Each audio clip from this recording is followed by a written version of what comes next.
नमस्कार। अच्छा, जब भी हम पर्यावरण की बात करते हैं तो हमारे दिमाग में क्या आता है? शायद घने जंगल, बहती नदियां, यही सब है ना? पर आज हम इससे थोड़ा आगे बढ़ेंगे और पर्यावरण को एक ऐसे ताने बाने की तरह समझेंगे जिसका हम सिर्फ हिस्सा ही नहीं है, बल्कि जिसे हम जाने अनजाने में हर पल बदल भी रहे हैं। तो चलिए इसी सवाल से शुरू करते हैं कि हमारा पर्यावरण असल में है क्या? क्या ये सिर्फ वो खूबसूरत पहाड़ और वादियां हैं या फिर हमारी रोज की जिंदगी का हर कोना इसमें शामिल है?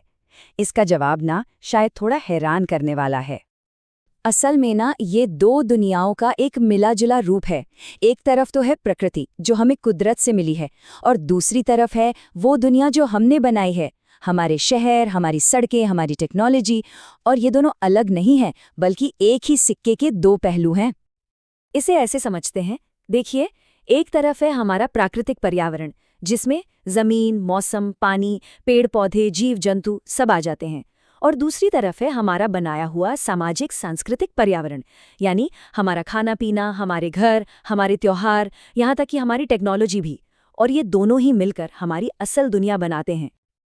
अब इस पूरी दुनिया को चलाने के लिए हमें चाहिए होते हैं संसाधन। कह सकते हैं ये धरती का वो खजाना है जिसके बिना हमारी जिंदगी शायद एक दिन भी न चल पाए। तो ये संसाधन आखिर होते क्या हैं? बहुत आसान है। पर्यावरण से मिलने वाली कोई भी चीज जो हमारे काम आती है वो एक संसाधन है। मतलब जो हवा हम सांस लेने के लिए इस्तेमाल करते हैं वो भी एक संसाधन है, और जो कोयला जमीन से निकलता है वो भी। मोटे तौर पर देखें तो इन संसाधनों को हम तीन तरह से बांट सकते हैं। पहले तो है प्राकृतिक संसाधन, जो हमें सीधे कुदरत से मिलते हैं, जैसे हवा और पानी। दूसरे हैं मानव संसाधन, यानी हम खुद, हमारी आबादी, हमारा ज्ञान और हमारा हुनर। और तीसरे हैं मानव निर्मित संसाधन, जैसे कि बिल्डिंग्स और सड़कें, जिन्हें हमने कुदरती चीजों से ही बनाया है। अब इन प्राकृतिक संसाधनों में भी एक बहुत बड़ा फर्क है। कुछ संसाधन होते हैं नवीकरणीय, मतलब रिन्यूएबल, जैसे हवा, पानी और जंगल, जो बार बार इस्तेमाल हो सकते हैं या फिर से बन सकते हैं। पर वहीं दूसरी तरफ है अनवीकरणीय संसाधन, जैसे कोयला और पेट्रोलियम। इनके भंडार लिमिटेड हैं और इन्हें बनने में लाखों साल लग जाते हैं। मतलब एक बार इस्तेमाल किया और वो हमेशा के लिए खत्म। तो अब तक हमने पर्यावरण और उसके संसाधनों का ये जो बैलेंस है उसको समझा। पर अब इस कहानी में आता है एक विलेन, और वो है प्रदूषण। एक ऐसा अनचाहा बदलाव जो इस पूरे सिस्टम का संतुलन बिगाड़ रहा है। तो ये प्रदूषण है क्या? सीधे शब्दों में कहें तो ये पर्यावरण के नेचुरल बैलेंस में आया कोई भी ऐसा बदलाव है जो नुकसानदेह है। और ये बदलाव आता है प्रदूषकों से, मतलब धूल, धुआं, केमिकल्स और कचरा, जो हमारी हवा, पानी और जमीन में जहर की तरह घुल रहे हैं। और ये जो समस्या है, ये एक नहीं, कई तरह की है। हवा का प्रदूषण, पानी का प्रदूषण, शोर वाला यानी ध्वनि प्रदूषण, मिट्टी का प्रदूषण, और तो और एक ऐसा प्रदूषण भी है जो दिखाई तक नहीं देता, रेडियोधर्मी प्रदूषण। और देखें, वायु प्रदूषण का असर सिर्फ हमारी सांसों पर नहीं पड़ता। जब फैक्ट्रियों से निकली सल्फर डाइऑक्साइड जैसी गैसें बारिश के पानी से मिलती हैं तो वो बन जाती है एसिड रेन, यानी तेजाबी बारिश। और ये इतनी खतरनाक होती है कि फसलों से लेकर बड़ी बड़ी इमारतों तक को गला सकती है। पानी की हालत तो और भी ज्यादा चिंताजनक है। ये आंकड़ा देखिए, भारत का करीब करीब 90% सतही जल यानी सरफेस वाटर प्रदूषित हो चुका है।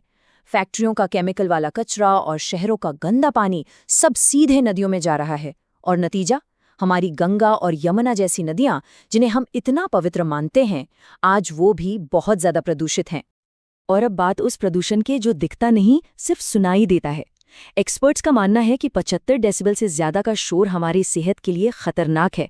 अब जरा सोचिए, दुनिया का जो सबसे शोर वाला शहर है रियो डी जेनेरियो, वहां ये लेवल 120 डेसिबल तक चला जाता है।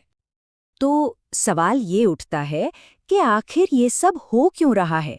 इन सारी मुश्किलों की जड़ कहाँ है? जवाब बहुत सीधा है, हमारी अपनी गतिविधियां। देखिए, इसके पीछे ना 4 बड़ी वजह हैं जो एक दूसरे से जुड़ी हुई हैं। आबादी बढ़ रही है तो उसके लिए जंगल काटे जा रहे हैं, फिर उस जमीन पर शहर बस रहे हैं और उन शहरों को चलाने के लिए फैक्ट्रियां लग रही हैं। ये एक पूरी चेन है जो हमारे कुदरती बैलेंस को लगातार तोड़ रही है। सिर्फ वनों की कटाई को ही ले लीजिए। जब हम खेती या सड़क बनाने के लिए जंगल साफ करते हैं तो हम सिर्फ पेड़ नहीं काट रहे होते, हम असल में अनगिनत जानवरों का घर छीन रहे होते हैं और जमीन को बाढ़ और कटाव के खतरे में डाल देते हैं। और होता क्या है कि जैसे जैसे ये शहर और फैक्ट्रियां फैलती हैं, प्रदूषण भी उसी रफ्तार से बढ़ता है। फैक्ट्रियों और गाड़ियों का धुआं हवा में जहर घोलता है और उनका कचरा हमारे पानी और जमीन को बर्बाद कर देता है। मतलब हमारे जो गिने चुने कुदरती संसाधन हैं, उन पर दबाव बढ़ता ही जा रहा है। तो इस पूरी तस्वीर को समझने के बाद हम एक बहुत ही जरूरी सवाल पर आकर रुकते हैं। ये तो समझ आ गया कि सिस्टम का बैलेंस बिगड़ रहा है, पर अब सवाल ये है कि आगे का रास्ता क्या होगा। देखिए, एक बात तो बिल्कुल साफ है, इंसान और पर्यावरण का रिश्ता जो है ना, वो एक दूसरे पर निर्भर है। पर्यावरण से हमें जिंदगी मिलती है और हमारे काम ये तय करते हैं कि ये पर्यावरण कैसा रहेगा। मतलब ये एक टू वे स्ट्रीट है। और यहीं पर मैं इस चर्चा को खत्म करना चाहूंगा एक बहुत बड़े सवाल के साथ। अब जब हम ये जान गए हैं कि ये बैलेंस पूरी तरह से बिगड़ चुका है, तो इसे ठीक करने की, इसे वापस पटरी पर लाने की जिम्मेदारी किसकी है? इसकी शुरुआत कहाँ से होगी, कैसे होगी, इस पर सोचना बहुत जरूरी है।